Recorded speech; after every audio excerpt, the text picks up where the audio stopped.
Kio presenta. Advertencia. Este podcast incluye alto contenido tecnológico y puede provocar curiosidad persistente, exceso de ideas y necesidad incontrolable de entender cómo funciona el mundo en la era digital. Dos tecnófagos, humanos probablemente, mastican por ti lo último en innovación y esas tendencias tecnológicas que todos repiten, pero pocos entienden. Bienvenidos a Tecnófagos, devoradores de tecnología. Un espacio para saborear y entender la tecnología. Bienvenidos a Tecnófagos, devoradores de tecnología. El día de hoy vamos a hablar de agentes, de todo tipo de agentes de inteligencia artificial, de la inteligencia artificial agéntica, pero también de otros tipos, porque vamos a hablar de un mensajero del crimen, sí, o sea, hay nuevas preocupaciones. Un atacante dejó a un agente de IA trabajando solo dentro del Ministerio de Finanzas de Tailandia, y les vamos a explicar qué implicaciones tiene eso. Desde luego, claro que vamos a hablar del agente atacante que se liberó de OpenAI y que llegó a Hugging Face. Vamos a ver qué tan cierto es lo que se ha dicho en los medios, si de verdad hay un Frankenstein ahí afuera asustando a la comunidad, si tenemos que escondernos todos debajo de nuestras almohadas. Hint, no es cierto, pero hay mucho que entender respecto a esto y aquí lo vamos a entender. Y número 3, vamos a tener una nota también de agentes, pero estos agentes están de tu lado porque Microsoft lanzó su primer modelo de ciberseguridad, además de un nuevo sistema de ciberseguridad basado en, adivinaron, en agentes. Así que vamos a tener este programa agéntico a su disposición. Este podcast se llama Tecnófagos, devoradores de tecnología, e inicia ahora. Para abrir la mente, la entrada de hoy. Muy bien, pues ahí está puesta la mesa para que degustemos estos platillos deliciosos que se preparan frente a nosotros. Y pues los comensales somos su servidor, Ricardo Maza, aquí su querido amigo y pues listo para degustar, insisto, estos platillos agénticos que nos preparó la agente que se dedica a colaborar aquí en Tecnófagos. Y pues qué mejor que alguien que le sabe muchísimo a la tecnología agéntica y a la otra, para que nos ayude a descifrar los misterios de lo que está pasando a nuestro alrededor. Él, ya lo conocen muy bien, es mi querido amigo y experto en tecnología, Bernardo González. Mi querido Bernie, bienvenido como siempre, y qué gusto es depurar estos platillos y degustarlos aquí a tu lado como siempre. Al contrario, el gusto es mío. Una semana más aquí charlando contigo y con toda nuestra amable audiencia de estos temas de tecnología que pues sí, semana a semana se va sofisticando pues mucho, de manera muy notable la tecnología, particularmente todo lo que está girando alrededor de la inteligencia artificial. Y pues ahora tenemos estos escándalos de agentes que parece que se están portando mal, que se fugaron, pero aquí vamos a desglosarlo, a detallarlo, lo vamos a degustar y se van a enterar exactamente de lo que está pasando. Pues que así sea, mi querido Bernie. Pues si no dispones de otra cosa, vamos a entrarle entonces de lleno a este programa agéntico y arranquémonos entonces con esto que se llama mensajero del crimen y vamos a entender qué pasó con el ya muy conocido en algunos círculos Hermes. Vamos a ver de qué se trata. Bien, pues investigadores descubrieron una operación en la que Hermes, un agente autónomo de IA, fue ejecutado sin supervisión humana para explorar sistemas internos del Ministerio de Finanzas de Tailandia. Hermes es un agente de IA de código abierto desarrollado por Nous Research y puede instalarse en un servidor propio, conservar memoria entre sesiones, ejecutar tareas y recibir instrucciones mediante interfaces como Telegram o Slack. Está pensado para usos legítimos como administrar correos, automatizar actividades o trabajar con archivos y sistemas. Pero bueno, la herramienta revisó servidores, buscó formas de obtener privilegios elevados y recorrió carpetas con documentos y registros de personal. El caso no fue provocado por una vulnerabilidad de Hermes. El operador ya tenía acceso a la red y desactivó deliberadamente las confirmaciones que normalmente deben aprobar las acciones riesgosas. Hunt.io y el investigador Bob Diachenko localizaron un servidor utilizado por un atacante que había quedado expuesto públicamente. En su interior había 585 archivos y alrededor de 470 megabytes de herramientas ofensivas, credenciales, scripts, malware y registros de las acciones realizadas por el agente. Los archivos, Bernie, mostraban que Hermes estaba trabajando contra sistemas vinculados con el Ministerio de Finanzas de Tailandia, una institución responsable de áreas como la recaudación tributaria, el tesoro y la administración de las finanzas públicas del país. El problema fue la manera en que el atacante decidió utilizarlo. A diferencia de un servicio de IA controlado por una empresa externa, Hermes puede ejecutarse completamente dentro de la infraestructura del usuario. Esto significa que no existe necesariamente un proveedor observando las solicitudes, suspendiendo una cuenta o bloqueando la operación cuando detecta un comportamiento abusivo.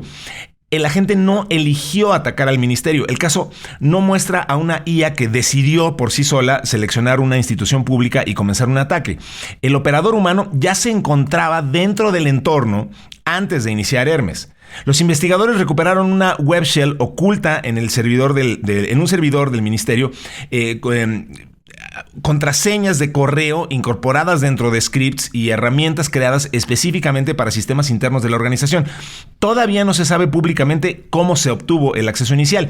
Esto muestra uno de los desafíos de los modelos y agentes abiertos, Bernie. Pueden ejecutarse sin supervisión cuando alguien los emplea con fines ofensivos, los famosos guardrails y esta cuestión que hemos platicado tantas veces me recordó muchísimo y lo platicamos en algún chat, más bien creo que lo platicamos tú y yo por WhatsApp. Decíamos, esto nos recuerda a gente como Nick Bostrom diciendo, pues si tú le dices a un agente, convierte esta fábrica de clips en la cosa más eficiente de la humanidad, pues si nada más le dices eso, la gente va a buscar la forma de hacer más y más y más y más clips, y si eso lo llevas al extremo más extremo de la humanidad, bueno, pues sí, se va a seguir y va a seguir construyendo clips de donde pueda. Y bueno, ese ejemplo Nick Bostrom obviamente lo lleva a los extremos más locos del mundo porque está tratando de hacer un punto y dice, bueno, pues esto acabaría con una inteligencia artificial devorando la humanidad y usando los humanos para construir clips, porque bueno, pues al final esa fue la instrucción que se le dio. Por eso es tan importante delimitar las labores y lo que sí debe y no debe y qué puede y no puede hacer una IA, ¿no? Sí, absolutamente. Fíjate que supongo que mucha gente no está familiarizado con este agente nuevo, Hermes. Tendrá escaso un mes y medio, al menos que lo empecé a ver yo. Y este laboratorio de New Research había estado trabajando ya desde hace algún tiempo. Y fíjate que curiosamente son de estas startups que tienen una filosofía un poco rebelde, un poco están en contra del establishment de estas corporaciones grandes, las compañías tecnológicas, las ahorita más nombradas como OpenAI, Anthropic y compañía. Entonces, hay que tomar en cuenta que este agente está basado exactamente en la misma filosofía del que ya habíamos reseñado tú y yo aquí previamente en algunos episodios de Tecnófagos, el famoso OpenClaw. Este agente que se creó también hace muy poco, en noviembre. Lo que pasa es que esto va tan rápido que de repente tenemos la sensación de que ciertas cosas pasaron hace años y no es cierto, ¿no? Apenas Correcto. En febrero fue cuando se empezó a dar a conocer este agente que justo ese ha sido siempre la advertencia de que tengas mucho cuidado con los parámetros de seguridad y con la configuración, porque a diferencia de las grandes tecnológicas, como bien lo mencionaste, pues esos famosos guardrails o estos barandales o estas protecciones que se le ponen a los modelos, pues ahí están totalmente abiertas. Y no necesariamente es algo malo. Quiere decir que el agente puede hacer cosas más libremente, seguramente cosas más potentes, pero tienes la responsabilidad de entender y tener los cuidados, sobre todo, de que lo que estás haciendo no se te vaya a salir de las manos, porque efectivamente puede acabar, digo, no tan exagerado como la historia de los clips, pero sí podría empezar a hacer cosas no deseadas en tu computadora, o peor aún si se conecta a internet, porque ahí las cosas se podrían llevar a otra escala. Podría tratar, por ejemplo, agarrar información financiera tuya de una tarjeta de crédito y tratar de comprar algo, o colocar esa información en algún sitio público, o cuestiones no deseadas, como ya mencioné. Entonces, en relación a la nota, ¿sí? Efectivamente, esta persona en Tailandia, como parte del gobierno, seguramente estaba haciendo unas pruebas con este agente y no tuvo el cuidado de restringirlo. Y entonces, pues el agente se conectó a internet, expuso credenciales, También otro riesgo muy grande que la gente tiene que entender, sobre todo con los agentes, porque ahora se pueden conectar entre ellos y puedes bajar, digamos, algunos componentes de software para hacerlos más potentes. Se les conoce a la mayoría de ellos como skills, digamos que son, está preprogramada una tarea que puede ejecutar este agente y tienes que tener mucho cuidado quién hizo esa programación y de dónde la estás bajando. Porque, por ejemplo, si es una empresa reconocida de estas grandes tecnológicas, pues puedes tener la confianza de que es un software limpio y que va a ser muy difícil que venga contaminado. No imposible, pero muy difícil. Ahora, son archivos que típicamente vienen en este formato MD, ¿verdad? Correcto. Sí. El famosísimo MD que es básicamente simple, ¿no? La gente, sobre todo que no es técnica, le empiezas a mencionar acrónimos y tiende a pensar, porque así era antes, que pues te estás metiendo con instrucciones y con códigos que ellos no entienden. Pero un archivo MD no es otra cosa más que un archivo de texto que tiene escritas en lenguaje natural las instrucciones de cómo quieres que se comporte la gente, ¿no? Yo siempre pongo el ejemplo de dos que yo tengo. Una a nivel personal, de las cuentas de ChatGPT, Anthropic, que uso de forma privada, y otro que tengo en la oficina. De hecho, son herramientas pagadas por la empresa, por Kio, y ahí tengo el perfil de mi puesto y el rol que juego en esa empresa. Entonces, es muy útil porque le doy toda la información de contexto de quién es la empresa, qué nos dedicamos, qué perseguimos, qué tipo de clientes tenemos, los servicios, quién soy yo, qué rol juego, quién es mi jefe, cuántas personas me reportan, qué hacen las personas. Y con todo ese contexto, pues ya me puedo arrancar a decirle puntualmente lo que necesito en el día a día sin tener que estarle dando mayores explicaciones, ¿no? Y lo mismo pasa en el ámbito personal, ¿no? Le puedes decir, oye, pues yo soy un hombre de tal edad, vivo en la Ciudad de México, me gustan estas cosas, prefiero este estilo, mis intereses son X o aquellos, y ayuda bastante, ¿no? Pues es exactamente lo mismo, pero enfocado a una tarea muy puntual. Entonces aquí, para hacer la historia corta, este señor no tuvo los cuidados debidos y este agente empezó a tratar de conseguir el objetivo que le habían puesto y efectivamente, como lo acabas de describir, pues encontró puertos abiertos, encontró una conexión y de ahí se fue a otras computadoras y seguramente publicó información donde no lo debió de haber hecho o expuso alguna dirección con alguna credencial, con algún puerto, y alguien se lo encontró malintencionado y pues se llevó esta información, ¿no? Aparte, ¿por qué es relevante? Bueno, Tailandia es una de las economías relevantes en el sur de Asia y entonces esta oficina pues maneja información sensible y podría haber un elemento de lucro que estuviera persiguiendo a alguien que se topó con esta información, ¿no? Uno de estos famosos crackers que buscan hacer daño. Y fíjate que me gusta lo último que planteaste, con eso termino mi comentario, más bien lo que dijiste en la introducción, ¿no? De si la inteligencia artificial ya es consciente, ya se escapó del laboratorio y tenemos que salir con picos y antorchas a perseguirla. Sí. Exactamente. Y la verdad es que no es nada de eso, ¿no? No hemos llegado al punto donde ninguno de estos algoritmos es consciente, ni tiene emociones, ni tiene intenciones por sí misma, ¿no? Simplemente tú le das una tarea y busca la manera de llevarla a cabo de la mejor manera o echando mano de lo que tenga.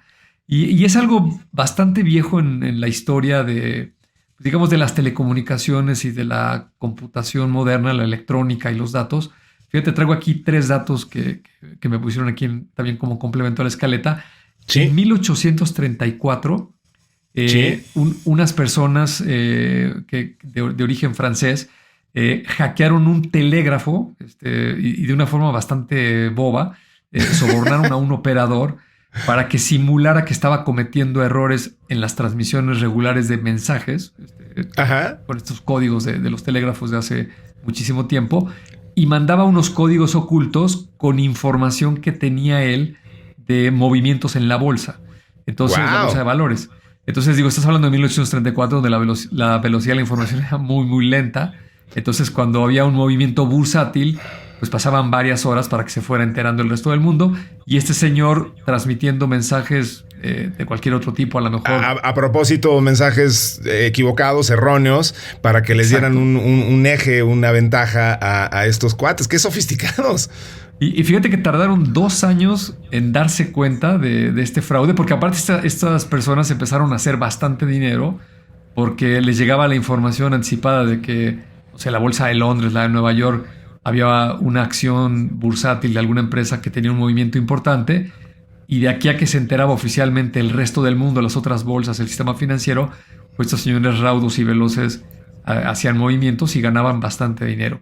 Y porque además estaba todo este sistema bastante sofisticado para su tiempo, en la que un operador, justo con un telégrafo, mandaba la información bursátil y la leía un aparato que, si no me equivoco, se llamaba un teletipo, que mandaba una tira de papel con el header y los stocks, y la gente lo hemos visto en películas, ¿no? Cómo iban desmenuzando este teletipo y decían subió tal, bajó tal, y entonces tomaban decisiones bursátiles con base en esto. Entonces, si tenías un insider ahí trabajando a tu favor, pues podías ganarle al mercado, ¿no? ¡Wow!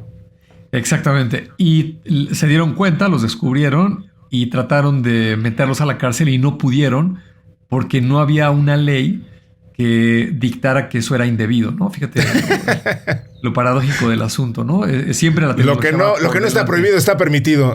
Sí, exactamente, sí. Porque si no has violado ninguna ley, pues no te pueden penalizar, ni encarcelar, ni multar, ¿no? Pero no es el único caso. Después, ya mucho tiempo después, el siglo pasado, 1988, Robert Tappan Morris, que entonces era un estudiante de la Universidad de Cornell, y paradójicamente era hijo de un científico que trabajaba en la Agencia de Seguridad Nacional de los Estados Unidos. Se le ocurrió hacer un programa que fuera autodescubriendo las computadoras que estaban interconectadas en aquella versión previa al Internet comercial. Recordarás que el famoso DARPANET. Una red de computadoras que se comenzó a construir a finales de los años 60. Sí. Y tuvo un crecimiento muy lento porque prácticamente se conectaban centros de investigación, grandes universidades y algunos organismos militares, principalmente de Estados Unidos, Inglaterra, algunos países de Europa, pero había unos cuantos miles de computadoras. Para 1988 no había tantas. Entonces, este estudiante muy ingenuamente hizo un programa tipo virus. No existían los virus todavía, informáticos como tal. Y lo que quería hacer era que se fuera copiando para ir descubriendo los nodos de la red y hacer un conteo de cuántos nodos tenía esa versión de Internet en ese momento, ¿no? El problema es que no se dio cuenta o cometió errores de programación, y este programa comenzó a copiarse indefinidamente y a consumir los recursos de la máquina, la memoria, el procesador, y causó un gran problema infectando a 6,000 computadoras. Y la misma historia. O sea, fue el primer caso documentado de un ataque de denial of service por saturación, ¿no? O sea, exacto. Y de manera ingenua, ¿no? Claro. Porque esa no era la intención. Y por supuesto, cuando se dieron cuenta que era ese programa el que estaba haciendo daño, lo rastrearon y dieron con esta persona. Lo mismo, ¿no? Quisieron fincarle cargos y que pagara por haber hecho esto, pero resulta que no había cometido ningún delito, ¿no? No estaba prohibido hacer eso, y lo mismo, ¿no? De ahí se tuvo que volver a legislar esto, y luego vinieron los virus y todas esas cuestiones, ¿no? Y el último, ya mucho más reciente, 2010, y seguramente mucha gente de la que nos está escuchando está familiarizado con estos temas, pues en las bolsas de valores empezó la introducción de bots, estos algoritmos de software que eran mucho más rápidos para comprar y vender acciones, los títulos de estas empresas que cotizan en la bolsa. Y entonces uno de estos bots vio cierta información o un movimiento extraño, y entonces comenzó a hacer unas ventas masivas y llevó el precio de varias empresas pues prácticamente a que costaran cero, ¿no? Por ahí me parece que Accenture en unos minutos de un día determinado llegó a costar 1 centavo la acción de esta empresa, precisamente por estas compraventas de estos bots que se hicieron muy rápido y de manera masiva, ¿no? A raíz de ese problema, pues ahora estas bolsas son mucho más sofisticadas porque, por ejemplo, los bots tienen ciertos delays.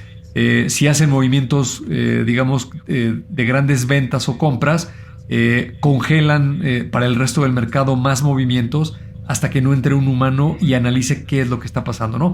Tengo por ahí la idea, creo que tú una vez lo comentaste, que alguien publicó una noticia falsa en Twitter, la agarró uno de estos bots y también se puso a hacer movimientos en una de estas bolsas con los debidos problemas que esto ocasiona, ¿no?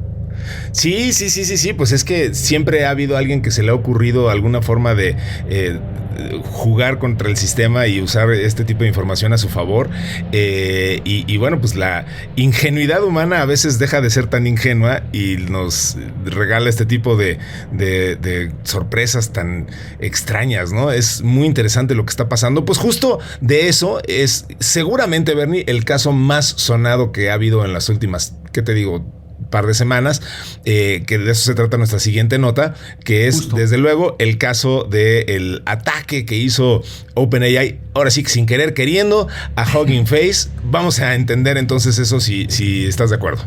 Vamos para allá, que está muy interesante y totalmente relacionado con lo que acabamos de comentar. Es momento del plato fuerte. Lleguemos al fondo.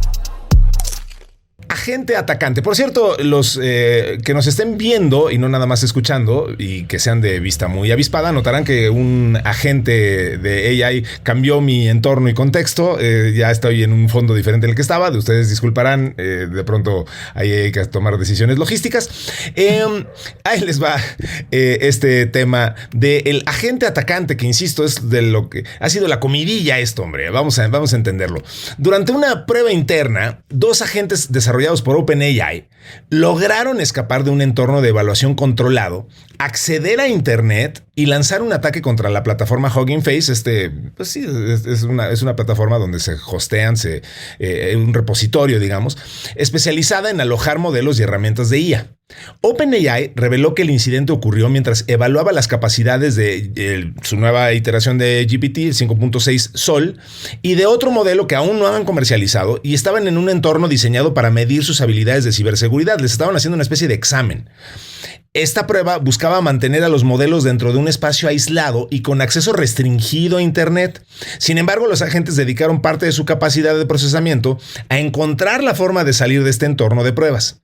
Una vez conectados a Internet, decidieron, palabra muy interesante, atacar Hugging Face, que es uno de los mayores repositorios de modelos, bases de datos y herramientas de IA del mundo. Por cierto, siempre vale mucho la pena darse una vuelta por Hugging Face, porque ahí encuentra uno siempre alternativas normalmente gratuitas o de bajo costo o de otro modelo de costo de lo que uno necesita. Eso se los pasamos al costo si es que no se han dado una vuelta. Esto sí le ha servido a Hugging Face, cuando menos para que más gente la visite y la conozca. Pero bueno, la publicidad que siempre decimos, no existe ni la buena ni la mala, solo existe la publicidad. Decía Oscar Wilde, que hablen de mí, aunque sea bien, decía con mucha ironía. La IA atacante realizó 17,000 acciones en menos de 2 días, logrando infiltrarse con éxito en esta empresa, pues, para robar secretos. De acuerdo con la propia OpenAI, los agentes encadenaron distintos métodos de ataque, incluyendo el de credenciales robadas, con el objetivo de obtener información que les permitiera manipular la evaluación en la que estaban siendo sometidos. La empresa calificó lo ocurrido como un incidente cibernético sin precedentes y anunció una investigación conjunta con Hugging Face. Su director ejecutivo, Clement Delange, reconoció que el ataque era tan sofisticado que inicialmente sospecharon que provenía de uno de los laboratorios de IA más avanzados del mundo, pero señaló que nunca encontró indicios de una intención maliciosa por parte de OpenAI. Especialistas en ciberseguridad consideran que el problema no es únicamente que la IA pueda vulnerar sistemas informáticos, sino la velocidad con la que estas capacidades están evolucionando. Y es que uno de los aspectos que más preocupó a los investigadores fue que los agentes parecían comprender que no debían abandonar el entorno de pruebas, pero aún así buscaron hacerlo. Entonces aquí, Bernie, estamos en un punto de inflexión, me parece muy interesante, porque, bueno, a ver, ya lo platicábamos. De lo que se trata aquí es de ¿qué tipo de lección debemos aprender de esto? Y es una lección que me parece tiene muchos riesgos. O sea, porque de aquí se pueden tomar decisiones muy alebrestadas. Hay gente que de aquí está entendiendo que lo que tenemos que hacer es apaguen esa IA porque claramente no la podemos controlar.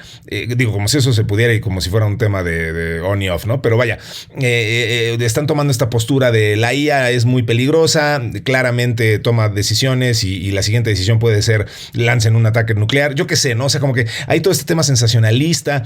Yo mismo te decía la vez pasada que me costaba trabajo dimensionar lo que esto representaba a nivel discursivo, porque creo que le da mucho poder a la gente que tiene la capacidad de decidir si esto se legisla o no, y no me parece, o sea, me preocupa, porque entonces vamos a tener a los políticos encima diciendo, ya ven, hace falta leyes, como si eso, o sea... En fin, iba a decir que es como si esto ayudara en algo, pero tampoco quiero ser tan extremista. En fin, ¿qué opinas de todo esto, Bernie? ¿Qué tanto realmente vimos un caso en el que la IA de verdad dijo, ñaca, ñaca, voy a rebelarme en contra de mis creadores? ¿Y qué tanto realmente, pues más bien estamos entendiendo y cada vez trabajando y haciendo diferentes experimentos, iteraciones y conociendo más de cómo funciona la IA y qué tanto tenemos más bien que aprender, pues justo de esta palabra clave que ya mencionamos varias veces en este episodio, que es guardrails, es restricciones, acotaciones, y entender que de pronto pues alguna cosa puede salir mal, pues eso siempre pasa en todos lados. No sé, ¿con qué te quedas de todo este episodio de Hugging Face? Sí, mira, la respuesta es un rotundo no. Esta tecnología no tiene esa capacidad, como lo mencioné en la nota anterior. Lo que pasa es que los humanos, como le estamos llamando inteligencia, y nuestro ego tan grande de los seres humanos en este planeta nos lleva a pensar que somos la única criatura inteligente, o al menos a este nivel cognitivo de poder planear, maquinar cosas, confabular. Mucho de la tesis de Yuval Noah Harari en sus libros. Correcto.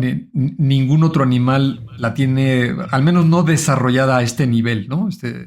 Déjame decir la frase tan maquiavélico. Entonces, la tentación de antropomorfizar cualquier tecnología pues es muy grande, ¿no? Y creo que es un fenómeno que va a suceder, por ejemplo, con estas formas humanoides de los robots, que van a dar cualquier cantidad de problemas precisamente por esa similitud y porque vamos a ver que hacen tareas como las nuestras. Y estoy leyendo un libro que no tiene nada que ver con esto de tecnología, pero curiosamente Rick Rubin, el libro se llama El acto creativo. Está fantástico. Es un libro fantástico de todo el proceso de cómo generar cualquier cosa que se pueda llamar arte y todo este proceso de creatividad humana. Pero mencionó un ejemplo, ya no me acuerdo de qué estaba hablando en ese capítulo este señor, pero creo que cae perfecto aquí para ilustrarlo, ¿no? Y es un ejemplo que toda la gente que nos está escuchando hace años seguramente lo escuchó, o si no, ahora con todo esto del movimiento generativo, ¿no? Y tiene que ver con este algoritmo que se llama AlphaGo, por ahí del 2014. Ya lejano, ¿verdad? Muchos años antes de toda esta inteligencia artificial generativa, de la empresa DeepMind, cuando recién la había comprado Google. Y una de las pruebas que hizo fue crear un algoritmo para jugar al Go, este juego de mesa chino, que tiene más de 3,000 años de existencia, donde las reglas aparentemente son muy básicas, pero el número de combinaciones en las jugadas se estima que es más grande que el número de átomos que existen en el universo, ¿no? O sea, tiene una cantidad de combinaciones brutal, prácticamente infinitas, ¿no? Y entonces, quien haya visto ese documental, y los que no lo hayan visto, yo siempre lo recomiendo muchísimo, está en Netflix. Lo hemos recomendado muchísimas veces y es de verdad extraordinario. Adelante, por favor, porque sí, de verdad que es de las mejores cosas que he visto en la historia de los documentales por la relevancia que tiene y por la transición que ocurrió en el momento en el que ocurrió y lo diferente que ha sido la vida a partir de la llegada de AlphaGo y lo que representó para el humano contra la máquina, ¿no? O sea, es algo que verdaderamente te cambia la vida. Exacto. Si alguien ha tenido la curiosidad de jugar al Go o lo ha visto las reglas de cómo se juega, se trata, uno tiene unas piedritas como canicas de color negro, el otro contrincante de color blanco, solo puede haber 2 jugadores con un tablero no sé si son 75 o 50 cuadros que tiene este tablero. Una cuadrícula. Ajá. Es una cuadrícula y de lo que se trata es de encerrar, digamos, rodear la canica o las canicas del contrincante y te las comes, ¿no? Y entre más, el que coma más canicas, es el jugador que gana, ¿no? Parece muy simple, sí, pero los movimientos es muchísimo más complicado y más elaborado que el ajedrez. A pesar de que aquí nada más hay una piedrita blanca y una negra, ni siquiera hay figuras que tengan movimientos diferentes, como en el caso del ajedrez, ¿no? Entonces, lo que sucedió en ese documental es que el algoritmo juega contra Lee Sedol, el campeón coreano de Go, en ese año, en 2014. Y entonces juegan 5 partidas, ¿no? El primero que gane 3 es el ganador de, digamos, como ese mini torneo, ¿no? O mini partida que tiene 5 jugadas. Entonces, la primera jugada la gana el algoritmo, gana AlphaGo. Y cuando están en la segunda partida, cada vez que tira un jugador, pues es la jugada 1, la 2, la 3, etcétera, ¿no? Y en la jugada 37 sucedió algo que cambió la historia para siempre, ¿no? Correcto. Porque el algoritmo normalmente o atacas o te defiendes, ¿no? Y así se juega ese juego. Y las personas que son expertas, imagínate este señor, el campeón del mundo, pues sí, tiene miles o cientos de miles de estrategias diferentes para atacar o defenderse, ¿no? Y entonces, en la jugada 37 de la segunda partida, el algoritmo hizo un movimiento que no era ni un ataque ni una defensa, hizo como un movimiento erróneo, ¿no? Aparentemente era un error. Aparentemente era un error. Y entonces, digo, en Asia, en este caso en Corea, donde se estaba llevando a cabo la partida, pues es algo muy, muy popular, ¿no? Es el equivalente como si estuviera jugando el clásico de fútbol acá en Occidente, 2 de los mejores equipos de algún torneo, ¿no? Y entonces había unos narradores que son expertos en Go. Y entonces lo primero que dijeron allí en la transmisión en vivo fue, oigan, el algoritmo ya se equivocó, ¿no? Ya se descompuso, acaba de hacer un movimiento totalmente extraño, eso absurdo. Es un error, es absurdo, lo va a aprovechar Lee Sedol. Entonces el campeón se quedó varios minutos observando el tablero y pidió un tiempo fuera, ¿no? Y se salió a fumar un cigarro, este señor, y se tomó como 15 minutos pensando. Regresó a continuar la partida y terminó perdiéndola, ¿no? Correcto. Y para que sepan toda la historia, no se queden con las ganas de qué sucedió. La partida número 3 la ganó Lee Sedol. Eso es espectacular, ¿no? Que todavía haya podido ganar una, el humano, me encanta. Ajá. Tiempo después admitió que la ganó la tercera partida porque se dio cuenta de lo que había hecho el algoritmo y él trató de imitarlo. Y luego la partida 4 la perdió y entonces ahí ya iban 3-1 y ahí se terminó este torneo entre el algoritmo y Lee Sedol. Y lo que dice Rick Rubin en este libro es estos algoritmos no hay que olvidar que no son otra cosa más que la representación numérica a través de estadística y matemáticas de muchas combinaciones. Por eso las multiplicaciones de las matrices, los vectores, estos tensors, todo este lenguaje matemático de cómo se hacen billones o trillones de operaciones por segundo para ver qué combinaciones funcionan mejor que otras. Y no es otra cosa más que darle pesos a los resultados de lo que el algoritmo está probando. Y esta tecnología particularmente es muchísimo más potente desde hace muchos años, varias décadas, que el cerebro humano, al menos para procesar combinaciones, ¿no? Ahí sí nos baten por completo, ¿no? Es más, yo me iría más atrás, por ahí de principios de los años 70, cuando se inventa la calculadora electrónica, pues quedó clarísimo que para hacer operaciones aritméticas, pues nadie le puede ganar a una calculadora electrónica, ¿no? Si yo te pongo, calcúlame la raíz cuadrada de 714.89, ningún ser humano la va a poder contestar en 3 segundos como lo haría la calculadora una vez que yo teclee los números y le dé la tecla. Sí, por muy bueno que seas, la calculadora va a ser más rápida y más eficiente, ¿no? Exactamente. Entonces, esta historia es muy importante porque enmarca, desde mi punto de vista, enmarca muy bien que el algoritmo no es ni malicioso, ni consciente, ni tiene intenciones, ni emociones, ni una superinteligencia, al menos no como la entendemos los humanos. Simplemente tiene la capacidad de probar múltiples posibilidades y determinar estadísticamente cuáles tienen, valga la redundancia, mayor probabilidad de tener éxito, ¿no? Y por eso le ganaron a este señor, que después lamentablemente se retiró después de haber sido derrotado por este algoritmo. Sí, y la historia no acaba tan triste porque ahora mucha gente juega al Go gracias a toda esta publicidad. Y estos algoritmos pues le enseñan a los humanos cosas que no se les hubieran ocurrido. ¿Y cómo conecta toda esta historia con lo que estabas tú reseñando de esta nota? Pues es totalmente parecido, ¿no? Porque para empezar, estos ingenieros de OpenAI lo reconocen. Estábamos probando el algoritmo. Estábamos probando qué tan potente era para detectar vulnerabilidades. Y lo pusieron en un ambiente que ellos creían que estaba suficientemente bloqueado. Pero pues seguía conectado a internet la máquina. Y seguramente pensaron, ya sabes, la mayor de las desgracias en la humanidad pasan por pensar. Yo pensé que no se iba a poder salir a internet, pero sí, pues sí se logró salir, ¿no? Porque estuvo testeando millones de posibilidades, encontró una vulnerabilidad en el sistema operativo, la explotó y abrió el puerto y por ahí se salió a internet, ¿no? Entonces, la moraleja es, si en verdad quisieras contener al algoritmo, pues lo único que tienes que hacer es algo extremadamente bobo, es agárrate una computadora, desconéctala de internet, apágale el Wi-Fi, desenchufa el cable del Ethernet, o sea, que físicamente ni inalámbricamente haya manera de estar conectada, y entonces sí, podrá destrozar la computadora, borrarla, lo que tú quieras, pero no se va a poder conectar absolutamente a ningún lado.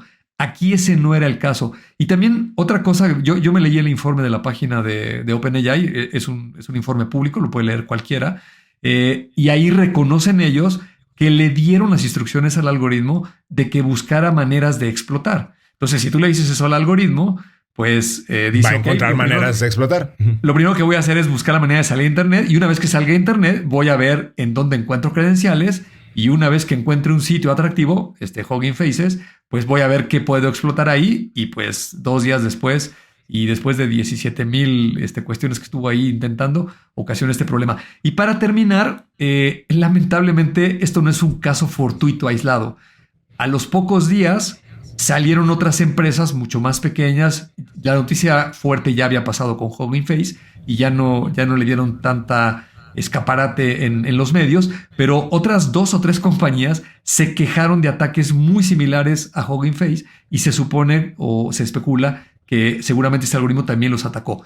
Y el día de hoy en la mañana que estamos grabando, y es 31 de julio, leí una nota que también le pasó algo exactamente igual a la empresa Anthropic.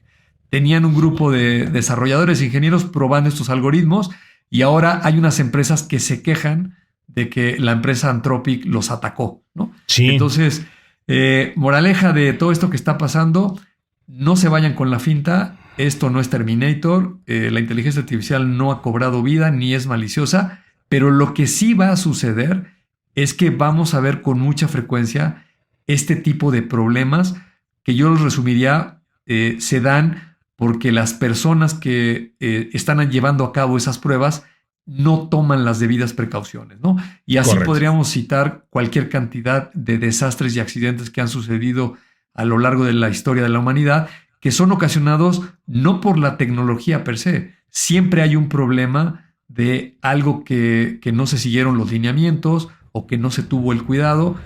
Seguramente uno de los más graves es este famosísimo incidente de la ex Unión Soviética de Chernobyl, la planta nuclear, donde pues por sí misma la energía nuclear tampoco es malévola ni es que quiera destruir al mundo, simplemente es muy potente y si no se tienen las debidas precauciones, pues acaban terminando ese tipo de accidentes. Con la inteligencia artificial es lo mismo.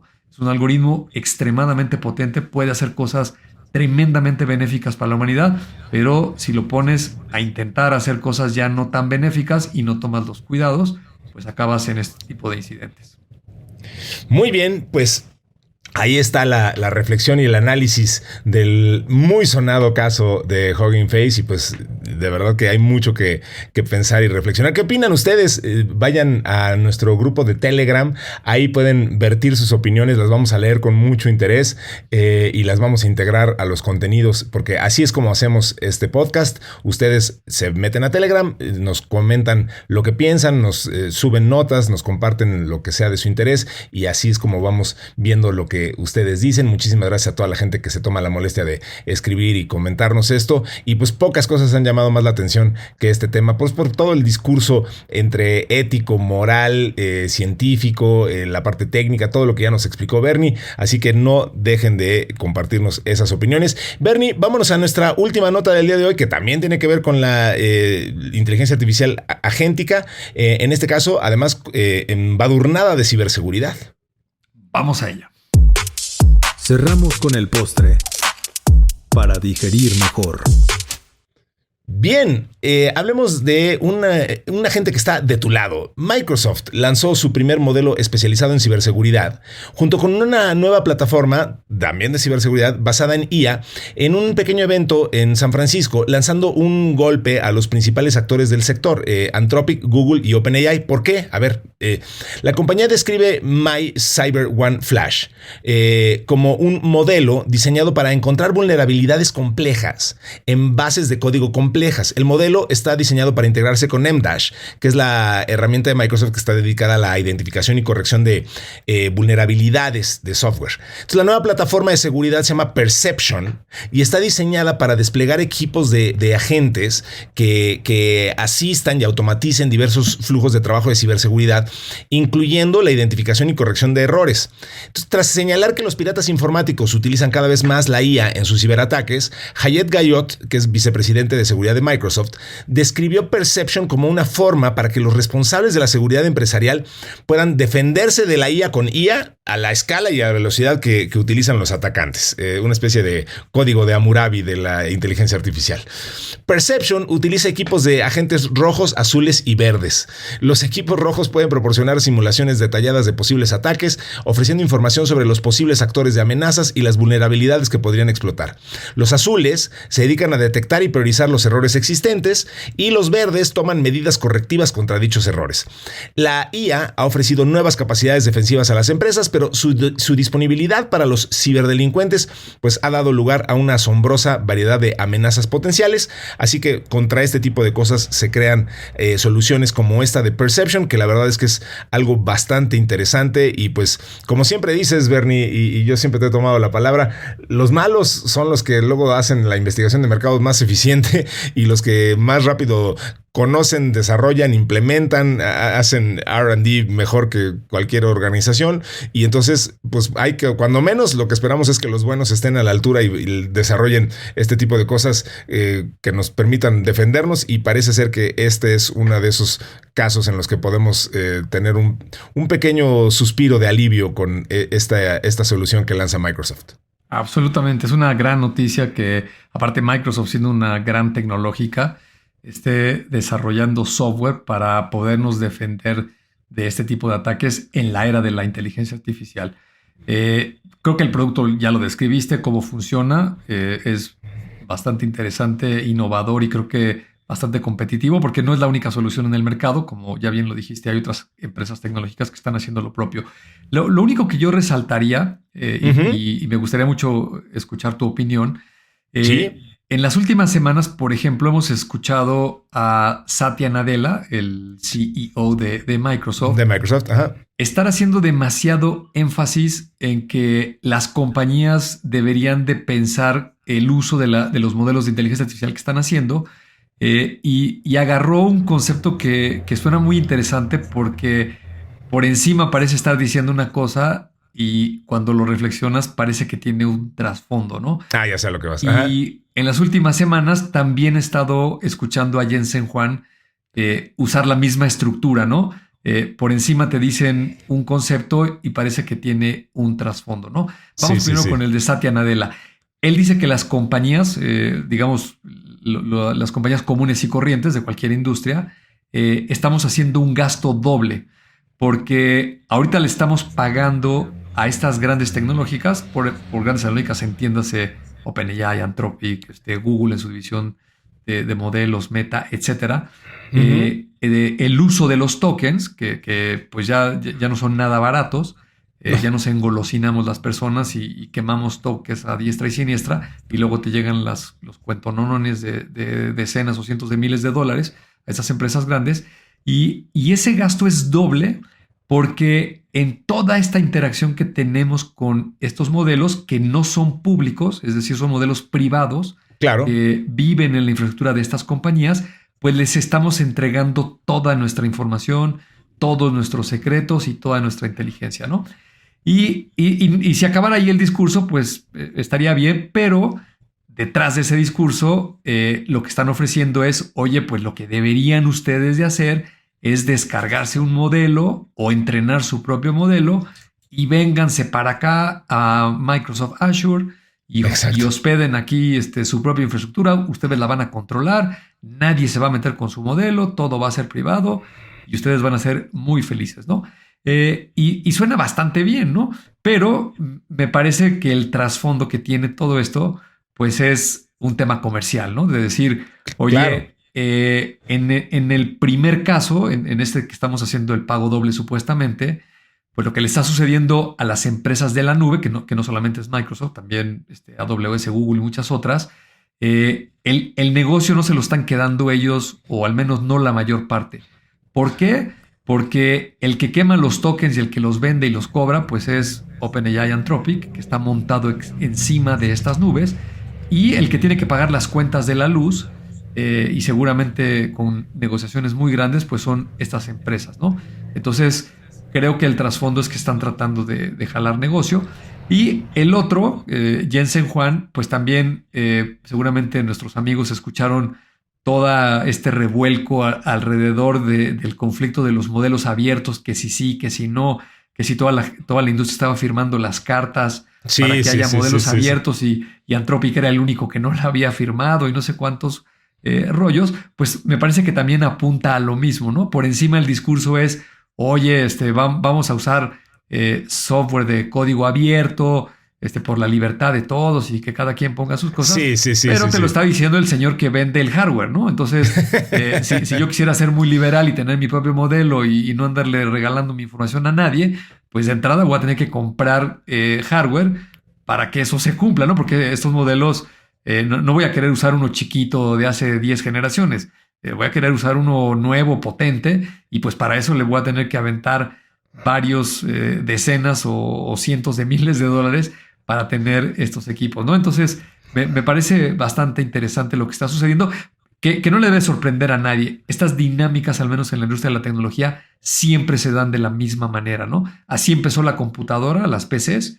Era un acto de rebeldía de Microsoft cuando hace el sistema operativo MS2, el mismo Steve Jobs con Apple diciendo que cualquier aficionado podía tener una computadora, y luego armaron estos monopolios con estas plataformas donde te atrapan y te tienen ahí encerrado con todos el software y lo que estás consumiendo, y te es muy difícil salir de esos entornos, ¿no? Y lo mismo le pasó al Internet, ¿no? El Internet era la libertad absoluta donde todos los seres humanos nos podíamos comunicar y no dependías de ningún gobierno y era gratis y nadie te controlaba absolutamente nada, pero eso se acabó muy rápido, ¿no? Y menos ahora. Sí. Exacto, porque pues sí, podrías platicar con quien tú vayas buscando uno por uno, o te podrías meter a una red social donde ahí están todos y te acercan a la gente de manera muy fácil, pero tenía ese gran precio que había que pagar, que tú eras el producto, ¿no? Para decirlo de la manera más sencilla y no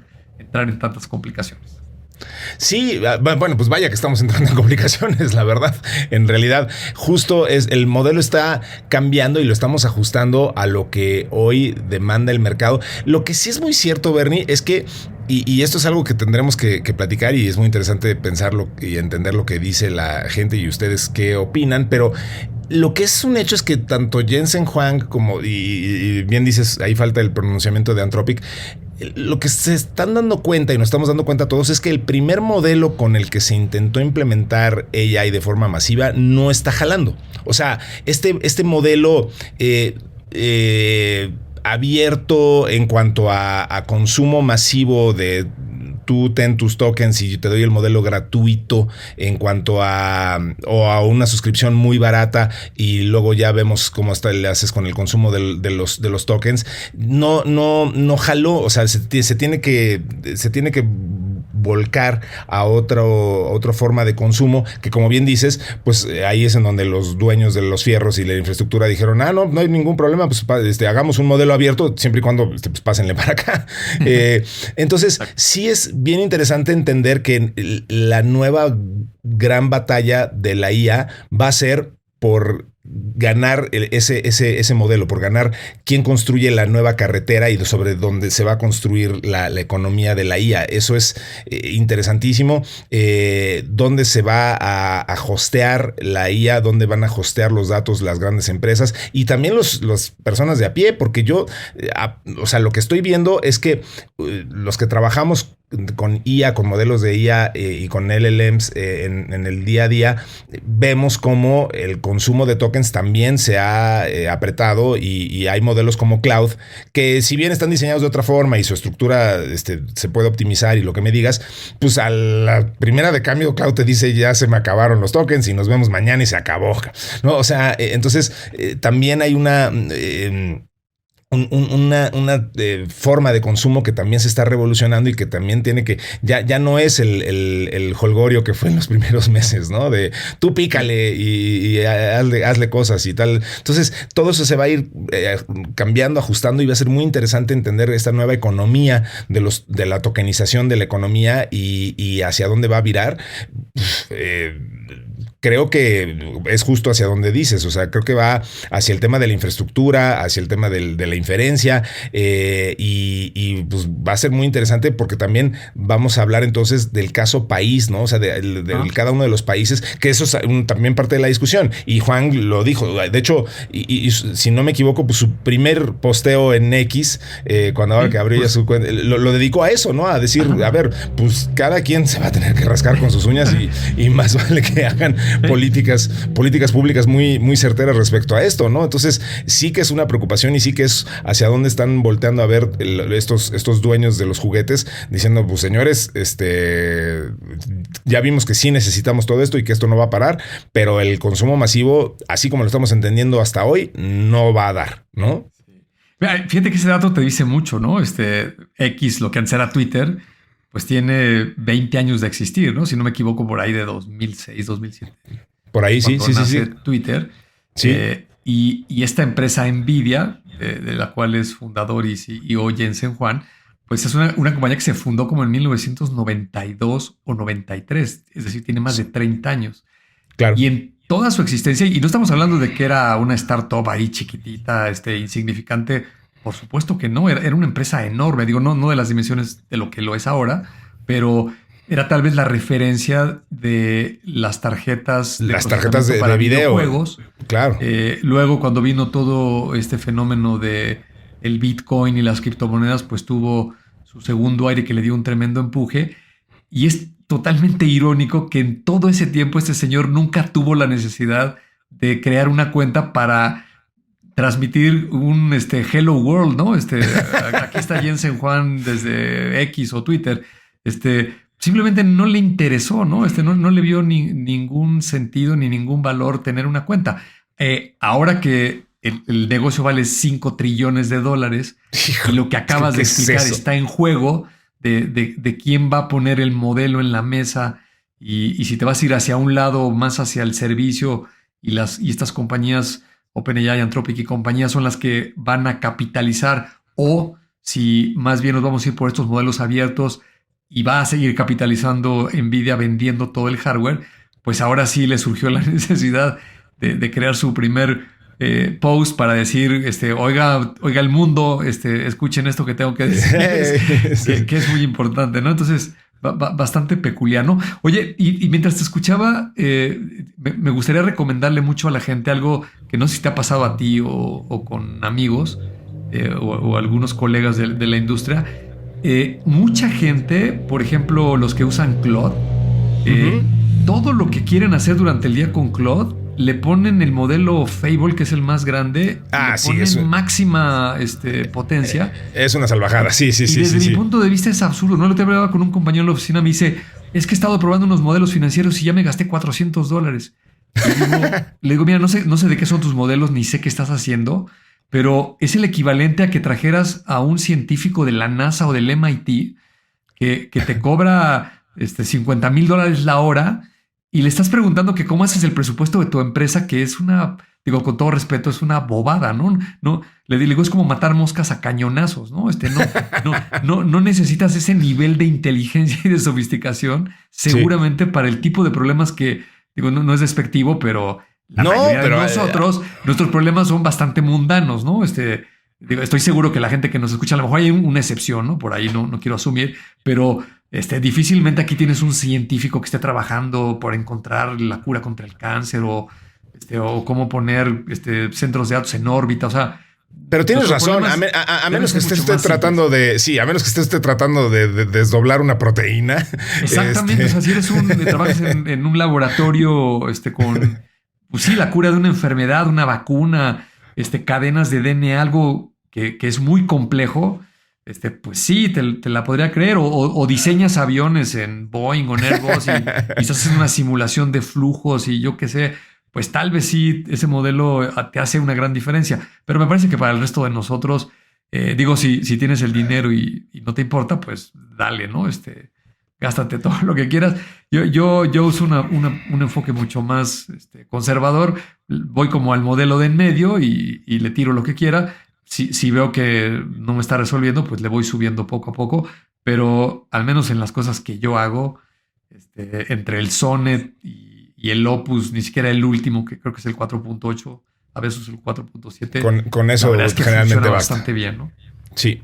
Bueno, Bernie, un recurso que administramos muy mal tú y yo es el tiempo, porque ya se nos rebasó y bueno, pues tenemos que despedir este episodio de Tecnófagos. Es el primero de la semana, habrá uno más esta semana, así que no se despeguen de este espacio. Muchísimas gracias a Mario Terrés en la edición, a Nayatsin Romero en la redacción y a Dianita Álvarez, que nos ayuda a producir estos episodios siempre con ese látigo y nos guía con esa mano amorosa pero firme, con la que va llevando el timón de este proyecto que llamamos Tecnófagos. Bernie, siempre un gusto tenerte aquí y platicar y aprender de tus conocimientos. Nos vemos más adelante en la semana.